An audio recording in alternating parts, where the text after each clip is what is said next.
Good day, everyone. I am Irene M. Del Monte. I am tasked to discuss the first two chapters of my MUA's book. So, I'll be discussing first Culturally Intelligent Leadership Matters, which is chapter 1. So, let's get started. First, let us define cultural intelligence.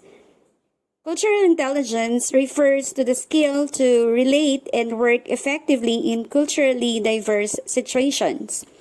According to Early, Ang, and Van Dyne, cultural intelligence can be defined as a person's capability to adapt as he or she interacts with others from different cultural regions. People with high cultural intelligence are attuned to the values, beliefs, attitudes, and body language of people from different cultures. So, as mentioned in the introduction of this book, cultural challenges and value conflicts will naturally occur as economic boundaries disappear. So, Lao Tzu explains in his book the importance of flexibility and adaptability for survival. Because when you create awareness of your surroundings, you create a new picture of the situation.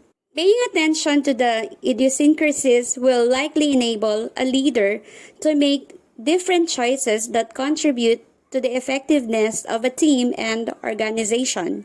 Leaders who are bound to a single viewpoint or perspective are no longer effective when leading because the perspectives narrow the opportunities for sustainable organizational growth.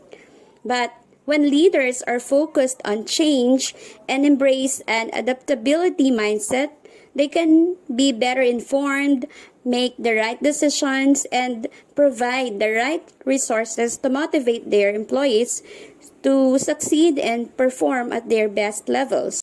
Now see the differences between leaders and managers.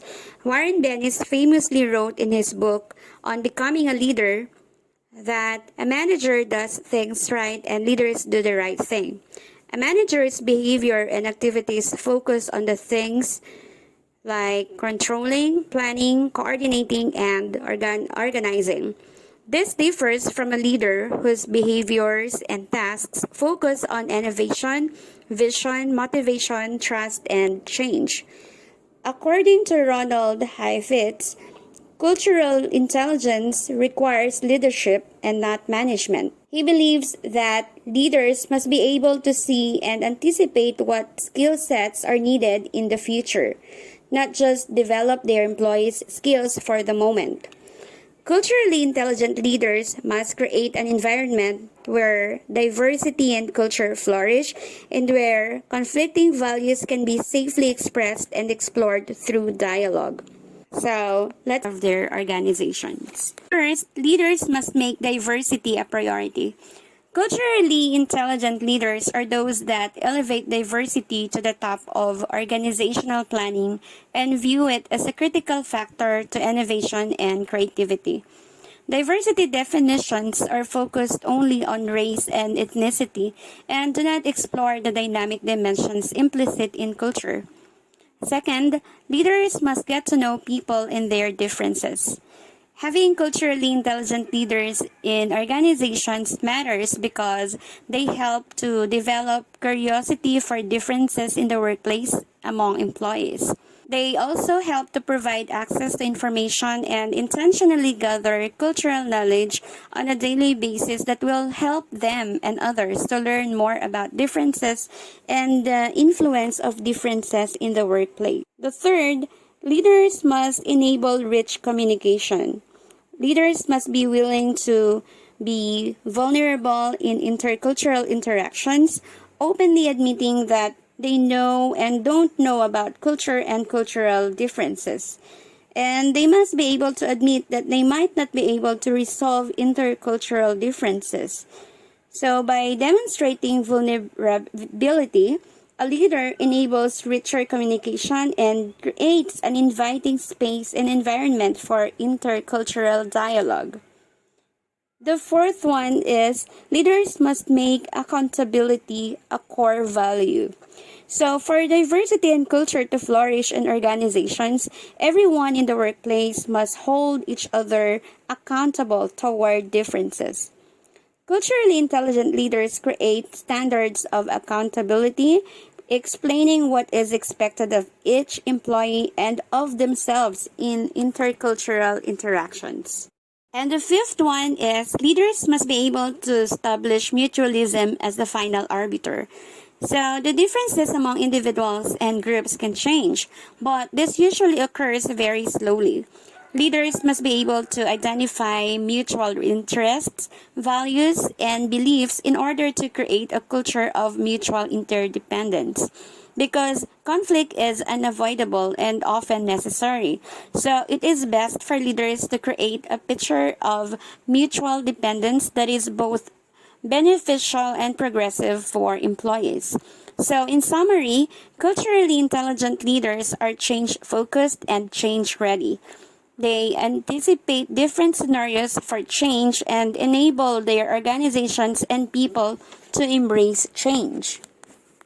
Let's now move on to the next chapter, which is understanding culture. But before that, let us define what culture really is. So the following are the definitions of culture that are used in this book. So, culture is usually incorporated with expressions of values and beliefs of groups of people, the learning that occurs in groups, and the expressions of those cultural norms. Culture also consists of the shared beliefs, values, and assumptions of a group of people who learn from one another and teach to others that their behaviors, attitudes, and perspectives are the correct ways to think, act, and feel. Culture is also defined as learned, shared, dynamic, systemic, and symbolic. So let's continue. Culture is learned. Geert Hofstede views culture as consisting of mental programs, calling it softwares of the mind, meaning each person carries within him or herself patterns of thinking, feeling, and potential acting which were learned throughout their lifetime. Next is culture is shared. The patterns of culture bind us together and enable us to get along with each other. Third is culture is dynamic. Well, culture is fluid rather than static, which means that culture changes all the time. The fourth one is culture is systemic. So in systems theory, systems are interrelated, interconnected parts that create a whole. Then the fifth one is culture is symbolic. Symbols are both verbal and nonverbal in form within cultural systems, and they have a unique way of linking human beings to each other. Humans create meaning between symbols and what they represent.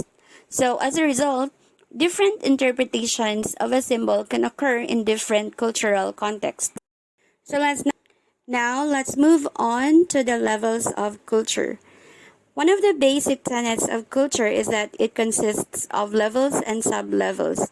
It is useful to think about culture in terms of 5 basic levels, which are national, regional, organizational, team, and individual. So the first one is national culture. It can be viewed as the values held by a majority of the population within the nation. Within national cultures, values are generally seen as stable over time because they reflect the traditions of the nation state over time. The next one is regional culture. So all national cultures consist of regional subcultures that influence the characteristics of one group from another in a nation state. The next is organizational culture, which speaks to the culture that is specific to an organization. Organizational cultures are often referred to as corporate cultures and reflect the beliefs, values, and assumptions of an organization. The next is team culture. In business, organizational silos refer to business divisions that operate independently and avoid sharing information. Cultural norms in teams guide members in their dress and appearance, their language, how they relate to one another, and how they get along.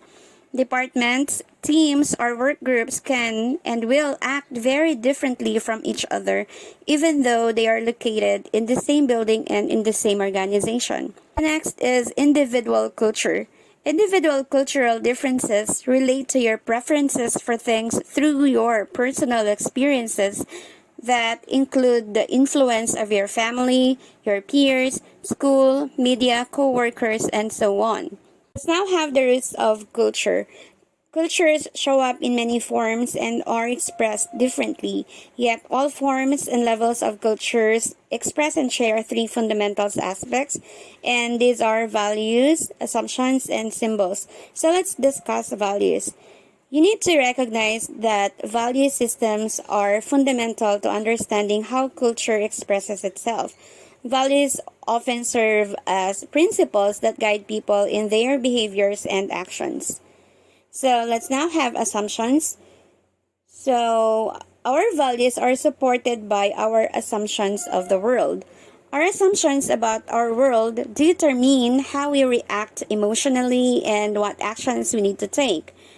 The assumptions about our world guide our behaviors and shape our attitude. And the third aspect is symbols. So according to Clifford Geertz, culture was a system based on symbols. He said that people use symbols to define their world and express their emotions. We manipulate symbols to create meaning and stories that dictate our behaviors, to organize our lives, and to interact with others. So the meanings we attach to symbols are arbitrary.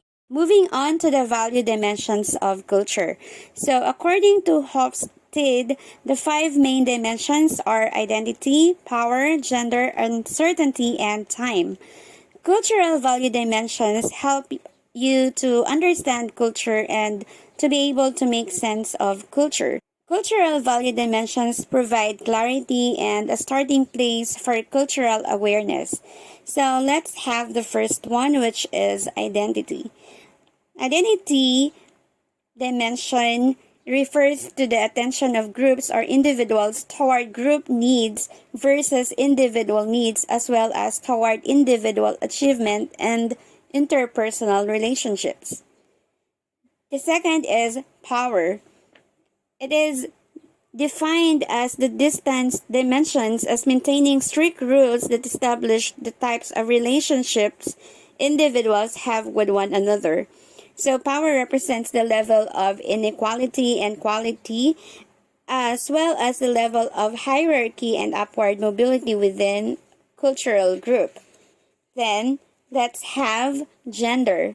So gender refers to the culture's tendencies or orientation toward enforcing or reinforcing masculine and feminine roles in work.